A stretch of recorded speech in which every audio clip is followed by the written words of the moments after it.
नमस्कार, अमरउजाला.com में आपका स्वागत है। दोस्तों, यूपी बोर्ड की परीक्षाएं पास हैं 10वीं और 12वीं की, और इसके लिए बच्चे बड़े परेशान हैं कि कम समय मिला कोविड महामारी में, वो उस तरह से तैयारी नहीं कर पाए जैसे उन्हें करनी चाहिए थी। तो हम इस सिलसिले में जनता इंटर कॉलेज याकूबपुर में आए हैं, ग्रेटर नोएडा में, और यहाँ पर हम उनके प्रधानाचार्य से डॉक्टर राकेश कुमार जी से बात करेंगे कि किस तरह से बच्चे कम समय में अपनी तैयारी करें और अपनी मानसिक स्थिति को किस तरह से मजबूत करें। तो डॉक्टर साहब हमारे साथ मौजूद हैं। डॉक्टर साहब, आपसे हम सबसे पहले यही जानना चाहेंगे कि शुरुआत आपके ही जीवन से करते हैं, क्योंकि आप भी कभी छात्र रहे होंगे, तो उस समय कैसे आपने पढ़ाई लिखाई की, कैसे सफ़र शुरू हुआ आपका? मैंने हाई स्कूल 1975 में पास की और गांव से काफ़ी दूर विद्यालय था, वहाँ से पैदल जाते थे, पैदल आते थे, और एक बैग था, साइकिल भी नहीं हमारे पास थी।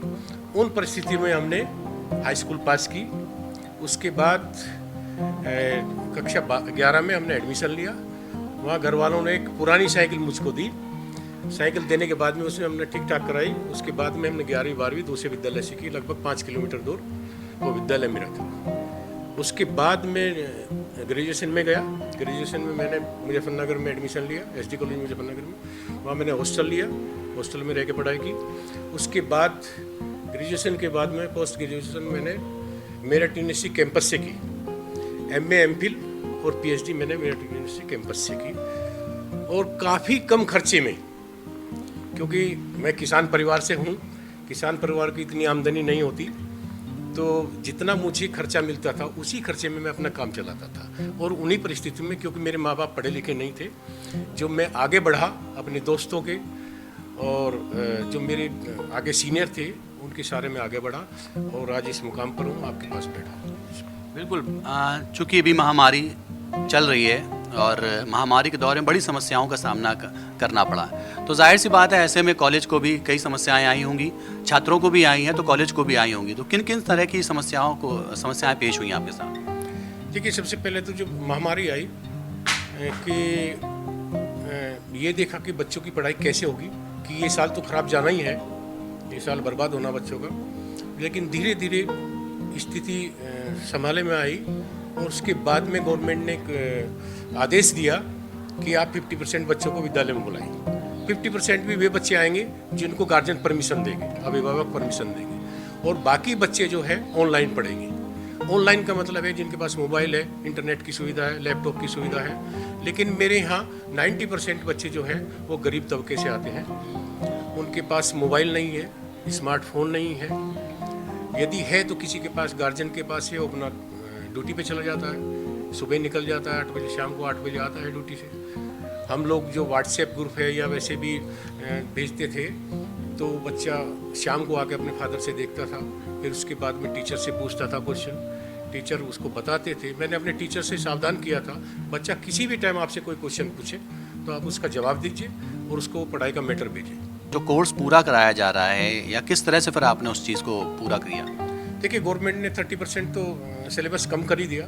जो 70% है सिलेबस, उसमें से भी हम पार्ट वाइज कुछ पार्ट छांट लेते हैं। एक हफ्ते में वो कराते हैं, दूसरा पार्ट दूसरे हफ्ते में कराते हैं, फिर तीसरे, इस तरह हमने बांट लिया। फिर उसका रिवीजन कराते हैं, बच्चों से रिवीजन कराते हैं। जैसे मेरे यहाँ मैंने 3 प्री बोर्ड लिए, 10th और 12th के। महामारी का असर उनके पढ़ाई के साथ साथ होता है ना, कि जब पढ़ाई नहीं हो पाती है तो बच्चे की मानसिक स्थिति पे भी फ़र्क पड़ता है कि हम पास कैसे होंगे, किस तरह से होंगे। तो क्या मंत्र देना चाहें कि बच्चे अपने मानसिक तौर से मजबूत हों? देखिए, इसमें जब सबसे पहले तो बात है, कुछ बच्चे डिप्रेशन में भी आ गए। डिप्रेशन से बाहर निकालने के लिए हमने उनको एक्स्ट्रा एक्टिविटीज, जैसे हमारा स्काउट है, एनसीसी है, गेम्स है। एक एचसीएल कंपनी से हमने गेम्स अभी टाई अप किया है, वो भी हमारे यहाँ गेम्स करा रहे हैं, कबड्डी करा रहे हैं। तो पढ़ाई से अलग थोड़ी सी ये चीज़ एक्स्ट्रा एक्टिविटीज हो जाए तो उससे मानसिक संतुलन ठीक रहता है और पढ़ाई में मन लगता है। ये चीज़ें बहुत ज़रूरी है। माँ बाप के लिए भी आपने कुछ हिदायत दी थी क्या, नसीहत दी थी क्या, कि घर में बच्चों को किस तरह से हैंडल करें? क्योंकि इस दरमियान ज़्यादातर बच्चे घर पे ही रहे लॉकडाउन के दौरान, तो माँ बाप को आप क्या कहना चाहेंगे, किस तरह से अपने बच्चों को हैंडल करें इस पढ़ाई के दौरान? देखिए, माँ बाप को सबसे पहले तो हमने ये दिया, जो माँ बाप हमारे पास आते थे, कि बच्चों पर कोई दबाव ना डालें, किसी तरह का कोई प्रेशर ना डालें। और प्रेशर नहीं डालेंगे आप उन्हें समझाइए, बैठ के तरीके से समझाइए, क्योंकि ये पूरे संसार में महामारी फैल रही है। और आप धीरे धीरे अपना कोर्स कवर करिए, टीचर से संपर्क में रहिए, और जो कोई भी दिक्कत आए तो हमें बताइए, हम टीचर से बात करेंगे। और इसलिए माँ बाप भी दबाव नहीं डाला, माँ बाप ने भी, क्योंकि उनके पास साधन नहीं थे, संसाधन नहीं थे, तो वो दबाव भी नहीं डाल सकते थे। अब फिजिकल कॉलेज खुले हैं, इसमें बच्चे पूरे आ रहे हैं और हम क्लास ले रहे हैं। तो अब जब बच्चे आए तो उन्होंने कई तरह की समस्याएं भी आपको बताई होंगी कि उन्हें उन्होंने क्या तजुर्बा रहा लॉकडाउन में, तो वो ज़रा बताएं।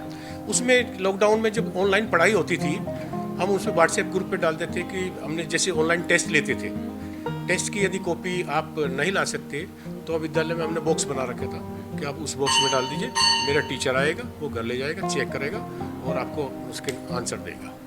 तो हमने बड़ी लाइटली बच्चों को लिया है कि कोई दबाव ना पड़े बच्चों पे किसी तरह का।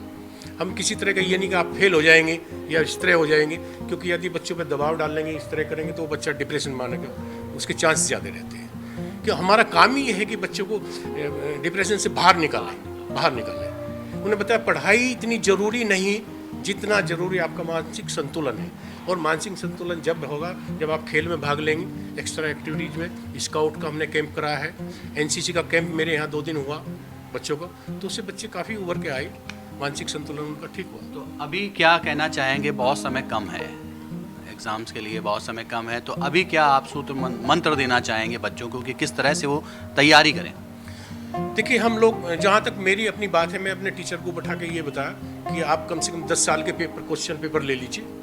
जो 10 साल के क्वेश्चन पेपर हैं उसमें जो मेन क्वेश्चन है आप उन्हें कराइए, क्योंकि इतना टाइम हमारे पास नहीं है। 24 अप्रैल से एग्जाम शुरू है। और आखिरी में आप क्या कुछ कहना चाहेंगे, क्या सीख देना चाहेंगे, क्या संदेश देना चाहेंगे बच्चों को? देखिए, मैं जहाँ तक मेरी अपनी राय है, बच्चों को ये सीख देना चाहूँगा। एक तो बिल्कुल आप डिप्रेशन में रहें, कोई टेंशन में बिल्कुल ना रहें। टेंशन में नहीं रहेंगे तो पढ़ाई आप कम चल सकती है, लेकिन शरीर बहुत ज़रूरी है, स्वास्थ्य बहुत ज़रूरी है, मानसिक संतुलन भी बहुत ज़रूरी है। तो इसलिए आप ज़्यादा दबाव में ना आए। मैंने गार्जियन को भी एक बोल रखा कि आप इन पर ज़्यादा दबाव मत डालिए। बिल्कुल ठीक है, आपके पास ऑनलाइन पढ़ाई के साधन नहीं है, हमसे आगे भौतिक रूप से मिल सकता है, बच्चा आ सकता है। हमने ये भी परमिशन दी थी, आप 10-10 बच्चे के ग्रुप आकर के, हमारे टीचर्स आए, हम लोग यहाँ आते थे।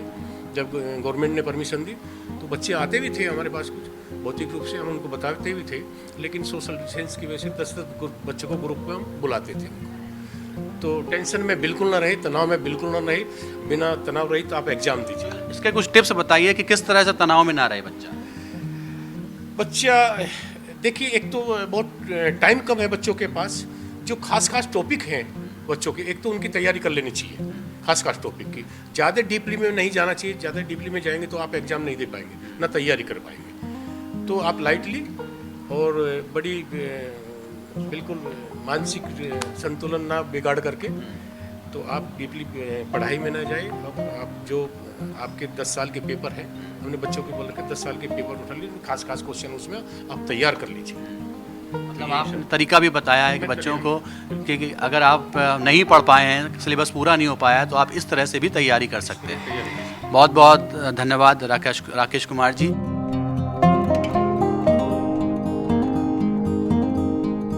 मैं के खान हाई स्कूल कक्षाओं को साइंस और मैथ पढ़ाता हूँ। सुशील कुमार शर्मा, गणित प्रवक्ता। मैं सोनम शर्मा, कंप्यूटर टीचर। मैं सुरेंद्र कुमार शर्मा, संगीत अध्यापक। मेरा नाम रश्मि द्विवेदी है और मैं संस्कृत विषय की प्रवक्ता हूँ। मैं रीनू शर्मा, हिंदी की प्रवक्ता हूँ। मेरा नाम रोशन लाल है। मैं राजीव वत्स, टेक्निकल एजुकेशन है, स्टेनोग्राफी। मैं मधु शर्मा, रसायन विज्ञान की अध्यापिका हूँ। मैं धर्मवीर सिंह, इंग्लिश का अध्यापक हूँ, टीजीटी। मैं श्वेता सिंह हूँ, मैं सामाजिक विज्ञान की टीजीटी हूँ। मैं विनोद शर्मा, भौतिक विज्ञान प्रवक्ता। ऑनलाइन तो हमने सिलेबस पूरा कराया है, उसके बाद ऑफलाइन में भी सिलेबस लगभग कंप्लीट है। बच्चों को ऑनलाइन सारा कोर्स लगभग करा दिया गया था। ऑनलाइन भी हमने कोर्स सारा करवा दिया था, लेकिन अब फिर भी दोबारा हमने रिवीजन, यानी कि जो बच्चे आए हुए लगभग सारे से ही आ गए, अब तो हमने सभी को दोबारा फिर ऑफलाइन जो यहाँ पढ़ाया है। पढ़ाई को कभी भी डिप्रेशन के तरीके से ना सोचें, उसे एंजॉय करके पढ़ें और ज़्यादा से ज़्यादा टाइम पढ़ाई को दें। हिंदी हमारी मदर टंग है, मदर लैंग्वेज है, और इसके लिए हमने 2 बार प्री बोर्ड भी कराए हैं ताकि बच्चे अच्छे से अच्छे नंबर पा सकें। बहुत सारी उसमें कोशिशें की गई, जैसे कि व्हाट्सएप पे कोई मैसेज बना करके क्वेश्चन के आंसर्स लिख करके उनको प्रोवाइड कराए गए कि जैसे उनकी पढ़ाई किसी तरह से बाधित ना हो। मैंने ऑनलाइन क्लासेस में बच्चों को ये कहा हुआ था कि जैसे कुछ विद्यार्थियों के पेरेंट्स फ़ोन को अपनी ड्यूटी पे ले जाते हैं, उस समय उपलब्ध नहीं रहता जब हम क्लास लेते हैं, तो मैंने उनको ये सुविधा दे रखी थी कि जब भी आपको समय मिले, इवनिंग में, रात को भी, इवन के 9 बजे, 10 बजे या अर्ली मॉर्निंग भी आप मैसेज छोड़ दें या मुझसे ऑनलाइन अपनी कोई भी बात पूछ लें। ऑनलाइन क्लासें बच्चों को पढ़ाई थी और उसमें जो भी बच्चों को परेशानी हुई, ऑफलाइन जब बच्चे हुए हैं, बच्चे स्कूल में आए हैं, तो सबसे पहले हमने उन्हीं दिक्कतों को उनको दूर किया है। जब ऑफलाइन क्लासेस शुरू हुई हैं तो हमने सैद्धांतिक रूप से और प्रैक्टिकली उनको लैब में ले जाकर हमने उनकी परेशानियों को दूर किया। ये जो कोर्स कम किया गया है, इस कोर्स को भी किसी तरीके से पढ़ने का इंतजाम करें, हम मदद के लिए तैयार हैं। तनाव को दूर रखें, योगा करें, खेल कूद में भी पार्टिसिपेट करें, क्योंकि जब तनाव मुक्त होंगे तभी पेपर अच्छे से कर पाएंगे।